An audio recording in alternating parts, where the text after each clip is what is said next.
ఏతద్వ్రతం మమ.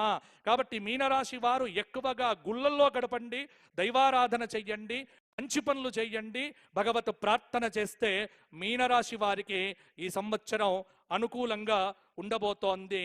ఈ విధంగా మనకు ఎలా ఉంది అంటే ఈ విశ్వావసు నామ సంవత్సరం ఒక పద్య రూపంలో మా మాధవ గణపాటి గారు రాసిన ఒక పద్యాన్ని ఇక్కడ మీకు చదివించి నా పంచాంగ పఠనాన్ని నేను ముగిస్తాను. ఏమిటి అంటే ఈ విశ్వావసు వసులన్ మతులన్ త్రుంచునే క్రమముగా, వసులన్ మతులన్ త్రుంచునే క్రమముగా, విశ్వావసున్నామకన్ అసులన్ మోగన రూపలన్ వశమున విధితానే ఆడించునే, కసులన్ మానస వీధులన్ విసరితానంద కందంబుతోన విశ్వావసుత ఆడునే నరులతో వింతైన చేష్టల సృజిన్నే. ఎలా ఉంది మొత్తం విశ్వావసు అంటే కొంచెం పులుపు, కొంచెం కారం, కొంచెం స్వీట్, కొంచెం ఆనందం, అన్ని రకాల షడ్రుచుల కలయిక, షడ్భావముల యొక్క కలయిక. సుఖముంది, దుఃఖముంది, ఆనందముంది, ఐశ్వర్యముంది, అన్నీ ఉన్నాయి. కానీ అనుభవించే వాళ్ళు కొంతమందే. ఆ కొంతమంది ఎవరు అనేటువంటిది మీ సాధనను బట్టి, మీ ఆరాధనను బట్టి, ధర్మాన్ని తప్పకుండా, శాస్త్రాన్ని తప్పకుండా, భగవంతుడి యొక్క దివ్యమైనటువంటి అనుగ్రహాన్ని పొందినటువంటి ప్రతి ఒక్కడు కూడా బాగుంటాడు.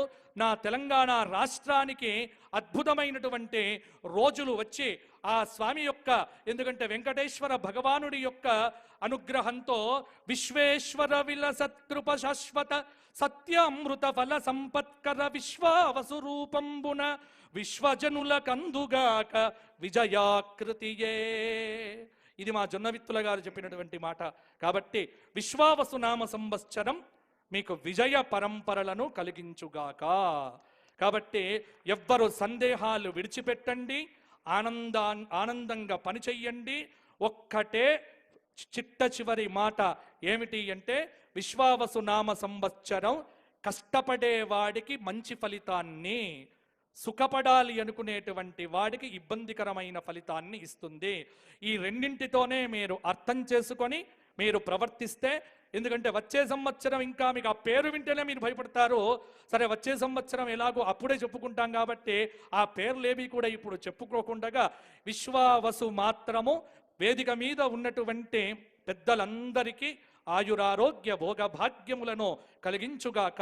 మా ధర్మపురి లక్ష్మీ నరసింహుడి యొక్క పరిపూర్ణ కృపా కటాక్ష వీక్షణ సౌభాగ్యము, యాదగిరిగుట్టలో ఉన్నటువంటి పంచముఖ లక్ష్మీ నరసింహ దివ్య అనుగ్రహము, వేములవాడ రాజరాజేశ్వరుడి యొక్క కరుణ, అలాగే అద్భుతమైనటువంటి అలంపురం జోగులాంబ తల్లి యొక్క అనుగ్రహ విశేషాలు, తెలంగాణలో అద్భుతంగా ఉన్నటువంటి మహంకాళి అమ్మవారు, అలాగే పెద్దమ్మ గుడి, ఒకటేమిటి రెండేమిటి, దేవాదాయ ధర్మాదాయ శాఖ. ఇక్కడ కూడా ఒక్క విషయం నేను చెబుతా, ఒకే ఒక్క మాట ఏమిటి సవరించాల్సింది. ఇక్కడ మీరందరూ కూడా కూర్చొని అద్భుతంగా విశేషంగా యాదగిరి గుట్ట అన్నారు కదా, ఇక్కడ కూడా సమాసంలో తప్పు, దేవాదాయ ధర్మదాయ ఉండదు, దేవదాయ ధర్మదాయ శాఖ. కాబట్టి ఆ దీర్ఘము తీసి పెట్టుకుంటే బ్రహ్మాండంగా ఉంటుంది అని నేను విన్నవిస్తూ, చక్కటి అద్భుతాలు ఈ సంవత్సరం జరగాలి అనుకుంటే విశేషమైనటువంటి యాగాలు క్షేత్రముల యందు జరగాలి, విశేషమైన కుంభాభిషేకాలు జరగాలి. ఈ రాష్ట్రంలో దేవతకు సంబంధించిన ఇబ్బందులు లేకుండా చూడగలిగితే రాష్ట్రమును ఆ తెలంగాణ తల్లి రూపంలో ఉన్న మహాకాళి, మహాలక్ష్మి, మహాసరస్వతి, రాజరాజేశ్వరి, అంబిక, చండిక, దుర్గా పరమేశ్వరి అద్భుతంగా కాపాడుతుంది, విజయ పరంపరలను అందిస్తుంది. విశ్వావసు. జై తెలంగాణ, జై జై తెలంగాణ. స్వస్తి ప్రజాభ్య పరిపాలయంతాం న్యాయేన మార్గేణ మహిం మహిషాః. గోబ్రాహ్మణేభ్యః శుభమస్తు నిత్యం. లోకాః సమస్తాః సుఖినో భవంతో. ధర్మస్య విజయోస్తు అధర్మస్య నాశోస్తు. ప్రాణిషు సద్భావనా అస్తు. విశ్వస్య కళ్యాణమస్తు. గోమాతా కీ జై.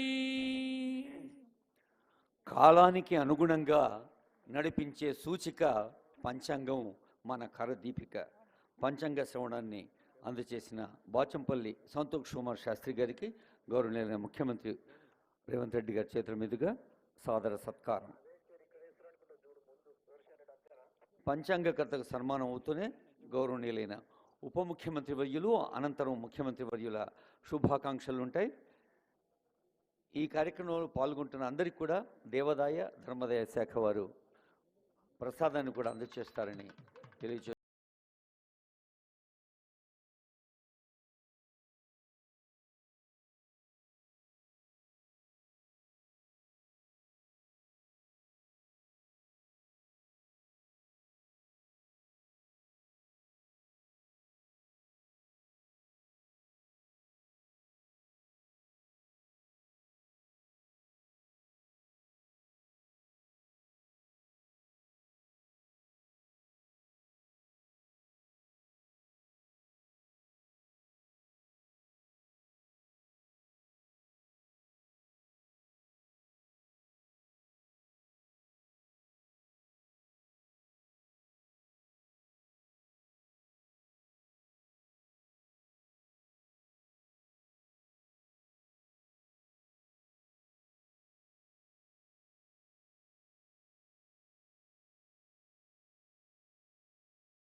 గౌరవ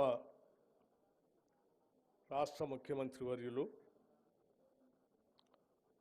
శ్రీ రేవంత్ రెడ్డి గారికి, గౌరవ రాష్ట్ర మంత్రివర్యులు శ్రీ జూపల్లి కృష్ణారావు గారికి, గౌరవ రాష్ట్ర మంత్రివర్యులు కొండా సురేఖ గారికి,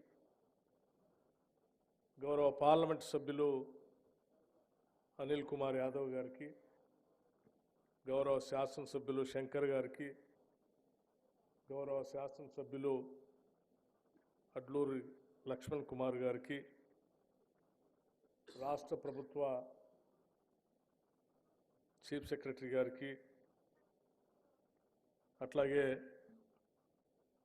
వేదిక మీద ఉన్నటువంటి ఇతర ప్రజాప్రతినిధులకి, పెద్దలకి, ఈ కార్యక్రమంలో పంచాంగ శ్రవణ సందర్భంగా